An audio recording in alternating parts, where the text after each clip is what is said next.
So we'll get started. Your first caller is a medium and wants to talk about her experiences. Sherry from Illinois, you are on with Secular Rarity and Jim Barrows. Hi, everybody. How are you?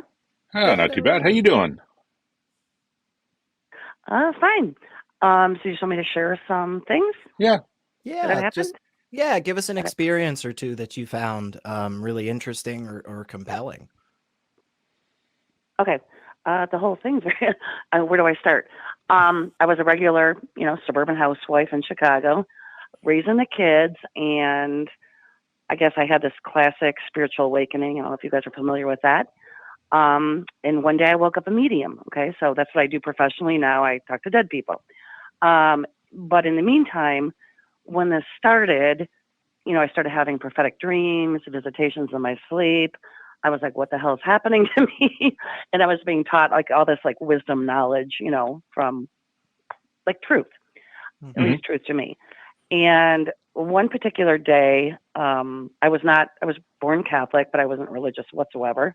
Actually hated church.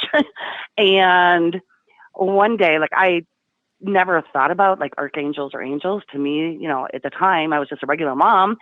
I didn't give it much thought. And one day I was actually talking to a psychic on the phone, and she's like, Archangel Michael's with you. So in my head, I'm like, lady, you're crazy. Well, right at that time, I actually felt Archangel Michael stand behind me. And you guys kind of have to imagine this. I felt every feather from like my neck down to my feet closing around the front of my body, like almost like a cocoon would be. And I just felt this like unconditional love and bliss, like it touches your heart when you're touched by the divine. So that's where my truth came from, knowing, Archangel Michael was real. He's come to me numerous times, and other angels have too. And when they do come, the way, like if it happened to you guys, you would know it would be truth, is they actually touch your heart and you feel this divine love in your heart that we don't feel as a human being. Can I jump in for a second, Sherry? So that's now I do work with the archangels. Yeah. Can I just jump in for a sec? Because I want to just clarify something for my own self. But it sounds like what you're saying is that you are able to have these psychic activities and so forth. But it sounds like you're saying that they're connected through like the stories and the angels and that kind of symbolism and so forth. Are you saying that your psychic ability is because of like biblical angels and so forth? Is that what you're saying?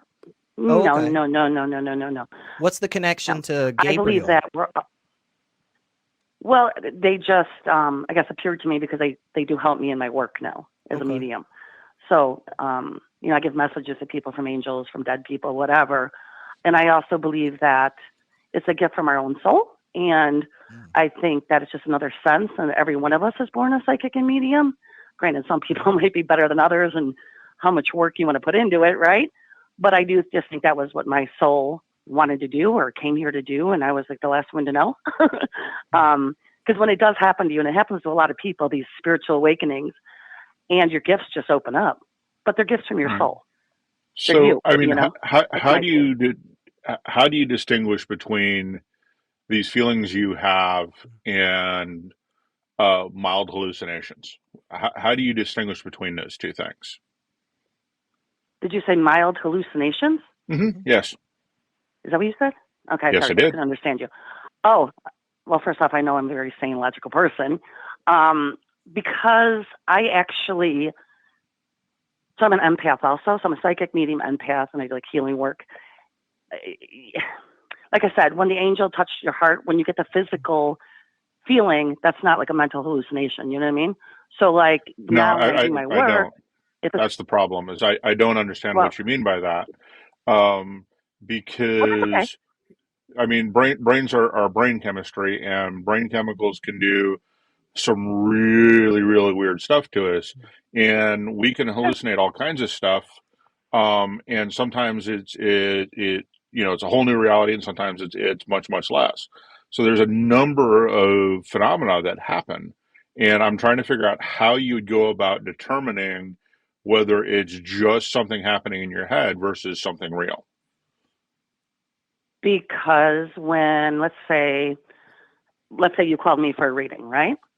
The evidence. So basically, I'm a very evidential medium, and a medium means I talk to spirit. Okay. Okay. How? Let's say if I was giving you a reading, and I'm just saying, I'm not. Everybody can have their own truth. You know, I'm just here to open maybe some minds that the afterlife is real. Like I would be like, your mom is here and she worked at the grocery store, and you have her cross necklace like that. The information spirit gives me is so evidential. You as a client, let's say, would believe it by the evidence that I bring through from spirit. Does that make sense? Yeah. Well, I base everything on well, evidence. Could you, is it possible that you could maybe do something like this for us right now? If I would have known if I knew ahead of time, I would have, because I kind of open up like with meditation. Well, that's okay. With one of you is meditation or going to Google have a job searches? change. Wait. Is one of you having a job change? Nope. I'm not. But Sherry, I Who's will just thinking say of it?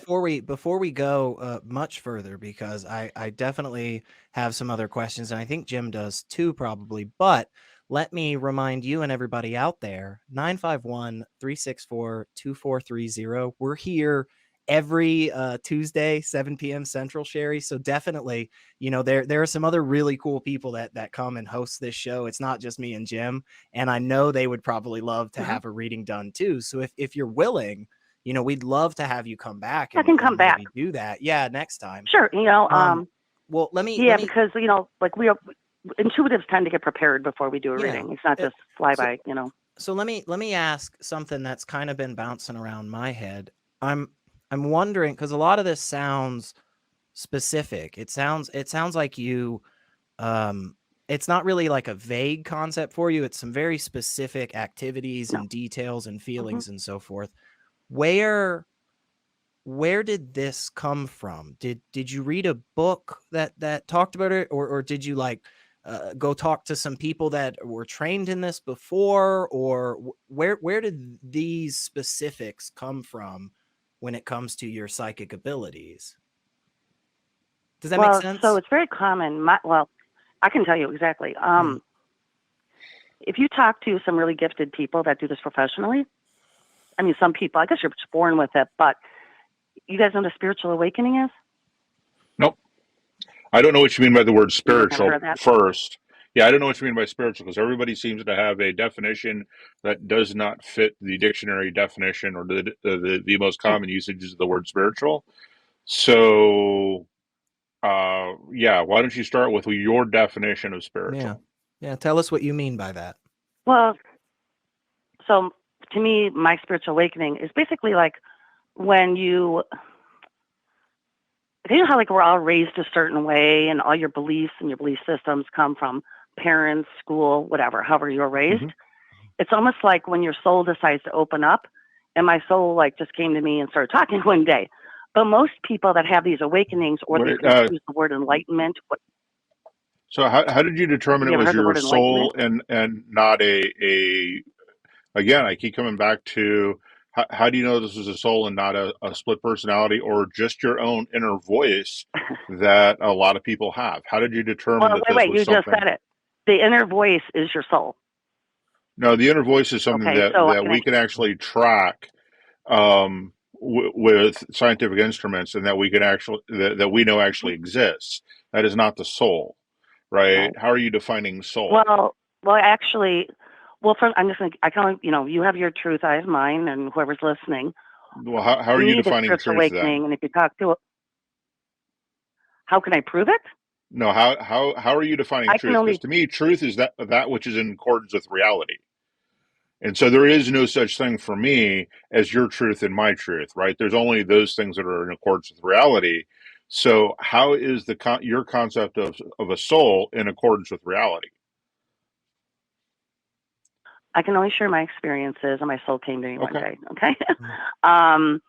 You know, when you were talking about the spiritual awakening, so what happened, which is really common with, you know, highly gifted people, or even just, you know, average people with any gift, it usually is preceded by a trauma. It could be a divorce, grief, whatever. And I'm a true believer in that we have to almost like break our heart open to reach our soul. Okay. That's how it was for me. Like my dad got paralyzed, my child was sick for a year or whatever. And I'm really just truly believe that, and there's other people that are in my line of work that would agree with me. We break open our heart and then our soul can emerge. And then we become our true selves, right? Not the person we were raised. And then we do find our own truth. So what I do is my truth. It doesn't have to be yours, and that's fine. My work will speak for itself, and then you can, or whoever can then judge if it's real or not. I don't care because I know my path. You guys do yours. How okay? would we, But Sherry? like one day when I was asleep.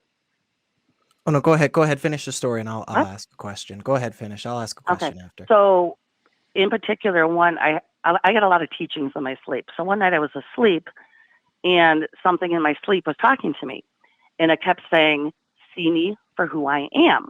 So in my sleep, I'm interacting. So it's like a lucid dream, right? I'm actually having full out conversations in my sleep, and I kept yelling, "Who are you? Who are you?" And then this voice responded to me, "I'm your inner compass, which is the soul." So you know how people talk about we have guides, angels, whatever? I feel that our soul is really our true essence and who we are eternally. Like when we die and we drop the body, which is a vehicle, right? The soul, our spirit, is the internal part that returns to consciousness. Like I believe we're all one. We're all one mind. You know what I mean? We're one energy. No, because I don't have any evidence for it. So, and every time somebody says something like that, they mean something completely different. So, well, then, have you ever asked your hang on just soul a second. or hang on just a second, God or Sherry. whatever that you believe in to give you an experience or give you a truth? I did. Yes. When I was a Catholic, yes, you need I to talk did. to your soul somewhere. Hang on a second, Sherry. Let me ask something, because you said this really quickly earlier, and I was a little confused by it. You said that your results would speak for themselves, and people could determine whether or not it's true on their own. I guess what I'm confused about with that, like what Jim said earlier about, basically like the truth is what the facts are. I think Aaron Ross says that a lot. And I think that's a really simple way of understanding it. How would you and I come to different facts about reality? Would it be that the facts of reality are different, or would it be that our interpretation of them is different? I think that as an individual, I think we all, like I said, talking about belief systems, and we all come from different belief systems or whatever. I mean, all I can say is my work speaks for itself, and to me, that is evidential. And there actually are, the other guy, whatever his name is, you can actually look up brain scans on YouTube of mediums. They will do a brain scan. So this is what you want evidence. They've done a brain scan on mediums where they do the brain scan when we're just having a conversation like this, right? Yeah. Then they do brain scans when the medium is channeling. And it actually shows that when the medium is channeling, it is coming from a different area of the brain. Like they can see the difference between the two scans. So if you go out there, you can find the brain scan evidence. Sure. What I was kind of getting at, Sherry, was it seems to be that you accept that other people could engage with you in these types of activities and come to a different conclusion about the results. And they could walk away and say, hey, maybe that wasn't as real as I thought it was. Was I misunderstanding that, or was that what you were saying? No, what I'm saying is, I think we just all have different beliefs, and we can. Well, hang on. This is important. This is important. This is why I ask this. I ask that specifically because if you believe that other people could engage in the same activities as you, and they come away with a different conclusion, my question for you really is there anything that you could think of that may make you feel differently about the conclusion? Like, would there be something that could occur that would cause you to think, well, maybe this isn't as well founded? No, because my experiences are my experiences, and that's my truth. There's nothing that could happen tomorrow. Sherry, there's nothing conceivable that could happen tomorrow that would change the way you feel about the facts of the matter? Make you feel regarding like it mediumship? wasn't? Yeah. No, because I feel like I can't explain it unless you have the experience. But so basically, when spirit comes around me, I physically feel them. My ear hums when spirits surround me. I've been touched by spirits. I think I told you that, Ethan. I've been physically touched. My body being an empath, I feel here, like I get tingles, my ear hums. I felt, actually had a spirit's hand one time, put their hand on my hand and push my hand down, where it actually felt like a woman's hand. I told you I had read a client, and the dead guy was a kind of a bad guy in real life. And I knew he hadn't left my home. And I went to bed, and I actually felt a man's body, like I sleep in like in a fetal position. I actually felt a man's body, even though it was a spirit.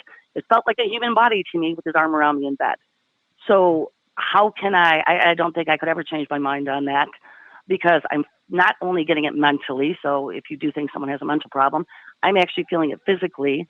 And I said, the only way a medium can prove if they're real, and I'm not saying there's good ones out there and there's bad ones and there's fakes, okay? I'm not saying that. Not everyone is a good medium. But, if you do go to a good medium and they do bring such specific evidence, because you guys are asking for evidence. Well, if that medium can give you information about your dead mom, dad, child, whatever, that is not Googleable, I guess I could ask you guys, would that open your mind, or would that change your mind or your view? You know what I'm saying? It would all depend upon the evidence and what it was. I've had several mediums try this on me, and none of them have been close to correct. And it is kind of funny to watch them, because I know what most of the tricks are. For instance, if we were to actually do it, the way I would set this up is I would Google myself, and anything you said that was in Google, I'd just say, nope, that's on Google. And the other thing I would do is I'd turn off my camera. That's right. So you can't see and get anything off of my facial expression, so you cannot cold read me. There's just so many different ways that you can fake this, that that just kind of is the bare minimum right there to do, right, where Have you you can meet researched that. Have you researched the scientific, and what is it? I Yeah. think it's a college or university in Arizona. Have you looked into all the? Are you talking about the guy at Arizona who is a anesthesiologist who's doing research into nanotubes and some other stuff regarding souls and the rest of that? If you told me his name, I would know. Yeah, I know, like I think it's the University of Arizona or somebody did. Yep, he's at U of A at Tucson. Studies on psychics and mediums. He's not doing studies on psychics and mediums. The guy that I'm thinking of is doing research into into quantum tubes and some other stuff to prove that consciousness exists in the quantum realm. Are you talking about Dr. Joe Dispenza? Yeah, I don't remember his name, because honestly, his stuff is look up that bad. guy. Look up Dr. Joe Dispenza when you have time, because he's actually studies the brain, but he's also had a near-death experience. So he's actually, and this is what's happening in the world now. Science is meeting spirituality, or spirit, whatever word you want to give it, consciousness. I don't care what word you use; it's all the same thing to me. And they're actually now coming out with scientific proof where science is meeting spirituality. And every time I look at that stuff, it's like, oh my God, you got the guys in Colorado who are doing the research into heavy hallucinogenics and trying to go, oh yeah, that proves that God is real. Really, no, it doesn't. Oh, people are doing ayahuasca and DMT and all that stuff. Yeah, and none of that stuff proves anything. People do mushrooms to have an experience, right? I don't do that. Right, and see, here's kind of where we come back to, right? So you had a whole bunch of stress in your life, and that's when your quote unquote medium abilities came about. Do you know what also is caused by a tremendous amount of stress in your life? Yeah. Is that what you're going to go to? Hallucinations and breaks of reality. That's what I was hearing in my head. Sure. Yeah. Well, that's fine. Because I've said that multiple times. That's not a big deal. Yeah, no, I'm not psychotic. I live a very nice life. I didn't say you were psychotic. You're using terms you don't understand, right? Because you right, can be. But I'm also going to say, though. Go ahead. Okay, I was going to say is, it's going to be hard to explain to somebody that's very logically minded, and be open is all I can say. Is maybe if you start, maybe you have done this, I actually think you have, questioning and asking for experiences and, open your mind to maybe that this stuff is possible, Hmm. and then actually that would make a reader be able to read you easier too if you're not blocking them. Sherry, can Right. I Somebody that ask? becomes Can I ask one more question, and then I'm gonna toss it to Jim if he has anything left, and then Sure. we're gonna get on to some of these other awesome callers. Again, thank you so much for hanging out with us. And if there is something, a procedure or a practice that you need to do before, being able to channel and so forth, I have to. I don't know if I can speak for Ethan, the great producer of this show, but I'm going to anyway. So call back in next week or the week after, same time, same great place. Mhm. One of the questions that often comes to my mind when I hear people telling me stories like this is, kind of the stuff that Jim and I do a lot. We love to be here, and we love to have people, push back on us and challenge us, and just kind of, knives sharpening knives, right? Just getting more and more refined.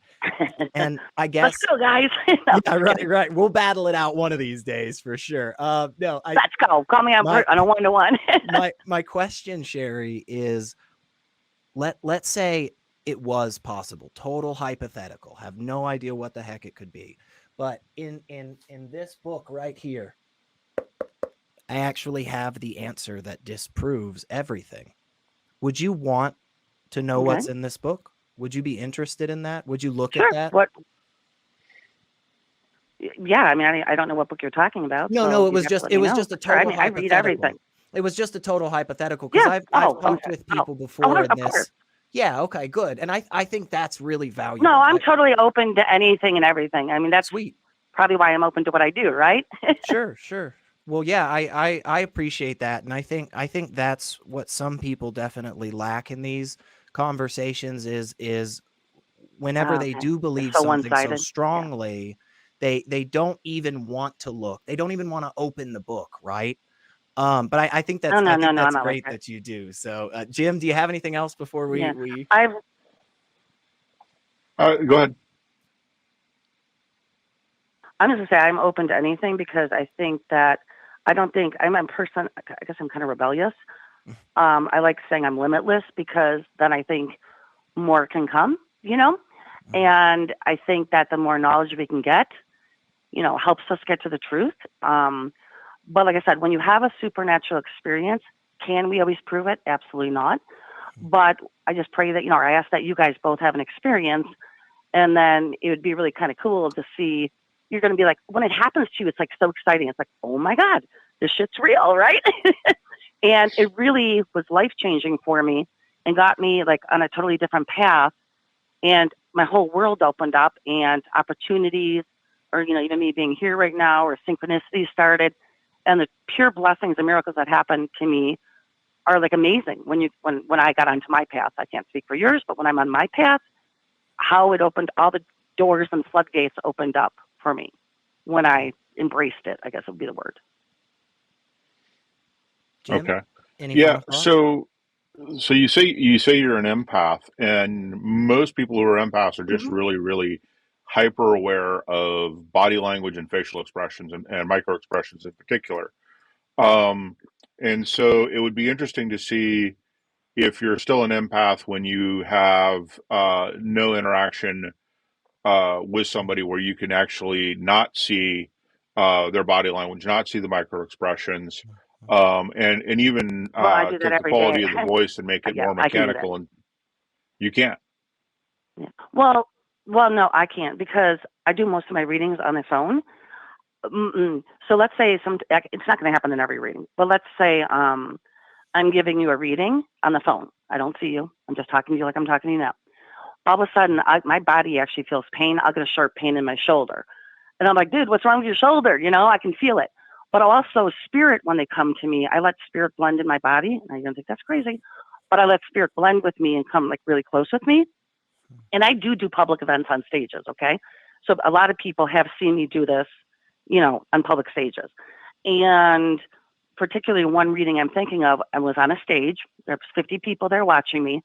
All of a sudden, I'm like limping and stomping my right foot or my right leg, and I couldn't walk on my right leg. I'm like, what the hell? ends up, so the reading continued, you know, and I'm like, okay, my right leg, I can't use it. Like it was like it's almost like a phantom thing. Like my leg wasn't there. Well, it ends up the person that I was giving the reading to, his dead brother got his leg cut off right before he died. So spirit will use my body by like making me feel their pain. So like if mom died of a heart attack, sometimes I get heart pain. So I not only get it from spirit, but I will also sometimes, not all the time, sometimes we'll get it from you, the client. Well, Sherry, like I said before, really we've got some other really wonderful and interesting calls we want to go to, but we really, really appreciate you hanging out with us and speaking with us. And again, you know, please connect with Ethan. And if you know anybody else that's a medium or has psychic abilities and would like to call in and talk about some lots stuff, of people. oh, please direct them to Ethan. Just flood that man's DMs. He's gonna hate me for saying that, but Jerry, we're gonna let you go and we're gonna talk to some other people. Okay. But thank you so much. Okay, thanks, guys. God bless. Take care. Enjoy. Have a good one. Bye-bye. So, real quick, Jim, I'm gonna say something that definitely stuck out to me, because I think it's important. Because a lot of times when we talk about, you know, religion or beliefs of all kinds or hallucinations, the first thing we want to do, and I do it too, I say I'm not crazy, you know. Right. That has nothing to do with it. There's nothing. I see things out of the corner of my eye all the freaking time. I hear things all the time. I feel like my phone is vibrating in my pocket. All of these things are just completely normal and they're natural. I mean, you said it, the brain has some weird chemicals that do some wild stuff. So yeah, and everything that she described, I mean, you know, there is research that shows that people who are highly empaths are really doing nothing more than really good at reading people. Yeah. Primarily because they have to from their backstories and origin stories. They had to be really good at reading people, and so that's what they got super scary good at. And you know, it's also a question of hits and misses. So you know, how does she walk her way to something that is correct? I mean, what happened before she said there was a pain in the shoulder, and she guessed that there was something wrong with his shoulder or someone had been amputated. There are a series of really good questions that if you know your stuff, you can pull stuff out of people. Yeah. And make some really good reasonable guesses just based on, you know, percentages and odds. So, you know, losing a leg now is much less common, but if you find out that, you know, somebody has a military background or has friends or family who are military, all of a sudden losing a limb becomes a much higher probability to happen. Yeah. And this is, you know, and then there's the one thing that really bugs me the most is the whole, your truth is your truth and my truth is my truth. That's just such a load of BS. Yeah. We all live in the same reality. Please, let's at least agree on what that is. That seems, unfortunately, I would say, you know, 5 years ago, Jim, if we had been hanging out here, I would have said, no, don't be scared. But I don't know these days, man. Yeah.